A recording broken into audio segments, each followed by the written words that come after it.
राज के लिए क्या करेंगे? अंकल मेरे भाई को वापस दे दो, मेरी मम्मी को कुछ हो जाएगा तो हम क्या करेंगे?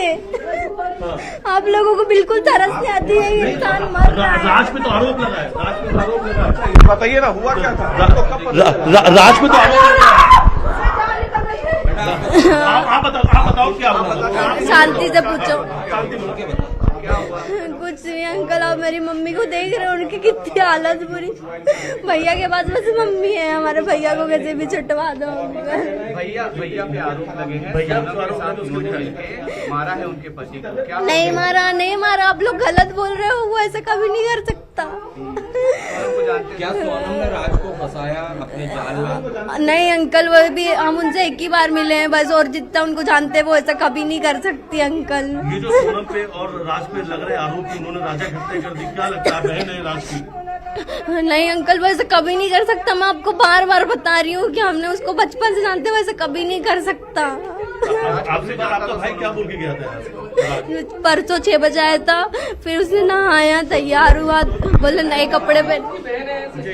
आप बताइए, खुल के बताइए। नहीं अंकल, मेरी मम्मी को कुछ हो जाएगा।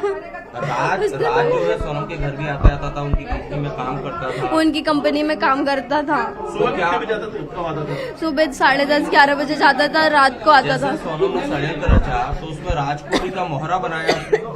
लगता है कि राज को फंसाया गया है। हाँ, उसको फंसाया गया है, पर मैं नहीं जानती कि किसने क्या किया है, लेकिन मेरे भैया लोग ऐसा नहीं कर सकते। लगता है कि सोनम ने राज का इस्तेमाल किया है। नहीं अंकल, हम उनको दीदी को इतना जैसे जानते नहीं कि हम उनके बारे में कुछ बोल दे, वो ऐसा नहीं कर सकते। भैया को, मम्मी से कुछ मत पूछो अंकल, उनको कुछ आप लोग समझते नहीं हो, अगर उनको कुछ हो जाएगा हम क्या करेंगे? इनको बोल हम तो आपके घर पर आए ये पूछने के लिए, क्योंकि राज पर ये सब आरोप लगे। हाँ, तो अंकल उसके ऊपर बहुत गलत आरोप लगे, उसने ऐसा कुछ नहीं किया है। मिथिलेश, क्या सोनम कभी राज के घर पर आई थी? क्या इन दोनों के बीच में ऐसे संबंध थे? क्या ये जानते थे घर वाले? 2 से 2.5 साल हुए हैं।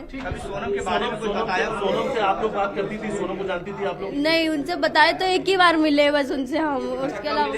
सोनम घर आपके भाई जाता थे, राज जाता था? काम की उसमें से एक कभी जाता हो तो नहीं पता, बस ऑफिस और गोडाउन के बारे में हमसे बात होती थी। कभी सोनम को लेकर कुछ जिक्र किया था राज ने कभी? बस यही बातचीत होती, उनका फोन आता था तो भैया सोया रहते थे, जैसे 9 साढ़े 9 बजे, तो वो बोलती थी कि बेटा टाइम हो गया है, 9 बज गए, उसको गोडाउन जाना है 10 बजे, बस इतनी बात होती थी। गाड़ी भरवानी है, गाड़ी लगवानी, बस इतनी बात होती।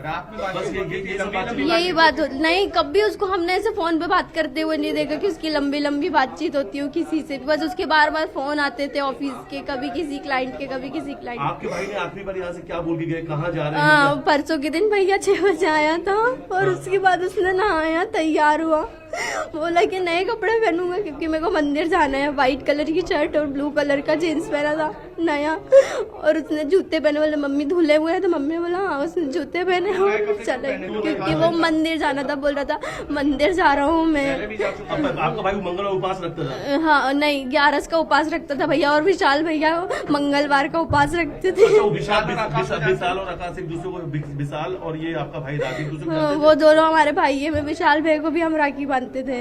राखी, वो आपको राखी बांधती थी? क्या ये आनंद और आकाश को जानते हैं मिथिलेश? हम अपील करेंगे राजा भैया के भाई से और गोविंद भाई से कि हमारे भाई को बचा ले। और सवाल है, क्या आप आनंद और आकाश को भी जानती थी? वो जो दो नाम उससे हम कभी नहीं मिले, उनको नहीं जानते हम लोग। विशाल कहाँ रहते हैं? विशाल नंद बाग में रहते हैं। उनकी मम्मी पापा शादी में गए हुए थे एक दिन पहले, जब ये हुआ उस दिन के एक दिन पहले। कभी शिलोंग का जिक्र सुना राज के मुंह से? कभी भी नहीं। जब से ये न्यूज आई थी तभी भैया ने बताया कि दीदी और भैया जिनके साथ उनकी शादी हुई है। सोनम को क्या दीदी बोलता था? हाँ, भैया बोले कि दीदी और भैया जब उनकी शादी हुई तो वो लोग शिलोंग घूमने के लिए गए थे, तो उनके साथ इतना बड़ा हादसा हो गया वहाँ पे। क्यों नहीं गया था राज? क्योंकि शादी 11 मई को थी, जब हमारे पापा के साथ ऐसा हो गया था। सोनम को दीदी करके बुलाते थे राज कुशवाहा। मिथिलेश, एक बार दोबारा पूछिएगा। आरोप क्यों लग रहे हैं? दीदी सोनम को दीदी बोलते थे? हाँ, दीदी दीदी करके बोलता था, इसीलिए हम बोल रहे ऐसे कभी नहीं हो सकता। वो भी हाँ, वो भी बेटा करके बोलता था, और वो भी उसको हमेशा हमेशा भाई दीदी यही बोलता था, कभी भी सोनम तो कभी नहीं बोला, हमेशा दीदी दीदी के घर पे ऐसा दीदी नंबर किस नाम से सेव करा? अब ये क्या है? सोनम दीदी। सोनम दीदी के नाम से हाँ। नंबर सेव करा। तो फिर ये अफेयर की बात क्यों आ रही है दोनों? पता नहीं अंकल, हमने कल न्यूज में देखा है ये सब, उसके पहले हमको कभी नहीं पता था ऐसा कुछ कि ऐसा कुछ होगा। वो दीदी तो बड़ी है इतनी, ऐसा कभी नहीं हो सकता, हम नहीं मानते इस बात को। पता नहीं न्यूज में तो सब क्यों आ रहा है। तो आपको किसने बोला आपको न्यूज में सर छापने के लिए? कभी सोनम से मिलने गए?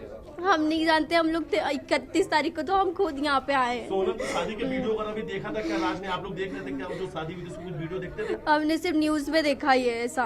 नहीं, शादी जब हुई थी तो राज ने कुछ दिखाए थे, कुछ वीडियो फोटो दिखाए नहीं थे शादी के यहाँ? नहीं हम मिथिलेश, इनसे पूछिएगा, विशाल के शिलोंग जाने की बात भी सामने आ रही है। विशाल पिछले दिनों कहा था, क्या इनको कुछ जानकारी है? और क्या बोलते, वो लोग घूमने ही ले गए थे तब। राज कहीं बाहर घूमने गया था इंदौर में या इंदौर में था? नहीं भैया, इंदौर में ही थे, लगातार ऑफिस जा रहे थे। आप ऑफिस वाले से पूछो ना, उनको पता है। गाजीपुर से कोई लिंक है? उत्तर प्रदेश से कोई लिंक है आप लोगों को? हम लोग गांव है हमारा, उत्तर प्रदेश फतेहपुर। फतेहपुर कानपुर के उधर। हाँ, कानपुर के पास फतेहपुर है, वहाँ पे वहाँ कब गए थे आप? हम लोग अभी गए थे 25 अप्रैल को। 30 अप्रैल को हमारे भाई की शादी थी, मामा के तो बेटे की। राज भी गया था आप लोग के साथ? नहीं भैया, जाने वाले थे लेकिन इसका रेंट नहीं दिया था हम लोगों ने, तो भैया ने बोला इसका रेंट भी तो देना है मम्मी को, तो फिर उसके बाद भैया नहीं गए सोनम थे। की शादी वाले दिन राज आपके जो भाई है वो खुश थे? कैसे थे उस दिन? हम तो यहाँ पे थे ही नहीं ना अंकल, बस फोन पे बात हुई थी तो बिल्कुल बढ़िया बात हुई थी, खुश था। आप लोग सब बाहर गए थे, राज यही था? हाँ भैया यहीं पे थे, और 11 तारीख को वो किसी से कोई बात नहीं करते। भैया ने क्या बोला था, क्यों नहीं जा रहे वो आप लोग के साथ? भैया मम्मी ने बोला कि बेटा, मम्मी ने बताया कि इस रूम का हमने रेंट भी नहीं दिया है, और हम लोग अगर हमको 15-20 दिन लग जाएंगे तो फिर अपन इसका रेंट और प्रिया की फीस और मेरी फीस भरनी थी, हम लोगों ने स्कूल की फीस पूरी पे करी थी। तो आप लोग को पूरा खर्चा राजू उठा रहा था? हाँ भैया उठाते, और दादी दादा फीस के पैसे भेजते थे। 19 क्या अब आप कहेंगी, क्योंकि राज गिरफ्तार हो किसकी गया एज पूछी आपने अभी? है? राज गिरफ्तार हो गया आपकी। नहीं, मेरी एज तो 17 है, मेरी नहीं है। तो ये जो राज आपके भाई हैं, इनका क्या कहना है? ये आपसे कोई नहीं, किसी मेरे तरह की भैया का बताया। नहीं, इस तरह की बातचीत हुई है आपकी राज से जाने से पुलिस कस्टडी में जब ले जा रहे और थे? आखिरी बात क्या बात है? परसों के दिन बताया तो 6 बजे भैया, 6 राज बजे। के लिए क्या चाहते हैं आप? हम चाहते कि वो छूट के आ जाए दोनों, विशाल भैया और राज भैया। वो दोनों ऐसा नहीं कर सकते, उन दोनों को फंसाया गया है। वो तो दोनों ये ऐसा मानती है कि सोनम ऐसा कर सकती है? नहीं, हम उनके लिए ऐसा नहीं मान सकते। एक ही बार उनसे मिले, वो ऐसा नहीं कर सकती। वो सबके, वो लोग भी अच्छे हैं, उनके बारे में दीदी भैया कोई जानते हैं बस, और किसी को नहीं जानते। वो लोग भी ऐसा नहीं कर सकते। अंकल प्लीज, अब मेरी मम्मी से कोई सवाल मत करना, अगर उनको कुछ हो गया आप लोग तो चले जाओगे, हम उनको कैसे संभालेंगे फिर? हम आपसे इसीलिए हम आपसे पूछ रहे हैं, इसीलिए हम सारे सवाल बस हमने न्यूज में देखा था। हाँ, मेरे से पूछो, मैंने न्यूज में, गाजीपुर में सोनम तुम्हारे किसी रिश्तेदार के आरोपी थी? हमने न्यूज में देखा है, हमको पता चले कि वो गाजीपुर में मिले, पर ये नहीं पता कि कौन सा गाजीपुर में मिली है। क्या वहाँ कोई आपके रिश्तेदार हो? देखिए राज अंकल मेरी मम्मी को प्लीज। राज का देखिए घर में आज की बहन हमारे साथ से बातचीत करें। क्या नाम है दीदी आप? अंकल अब मेरी मम्मी को बचा लो प्लीज, अब मेरी मम्मी को। ये तस्वीर देखिए, इस वक्त हम दिखा रहे हैं, और इस वक्त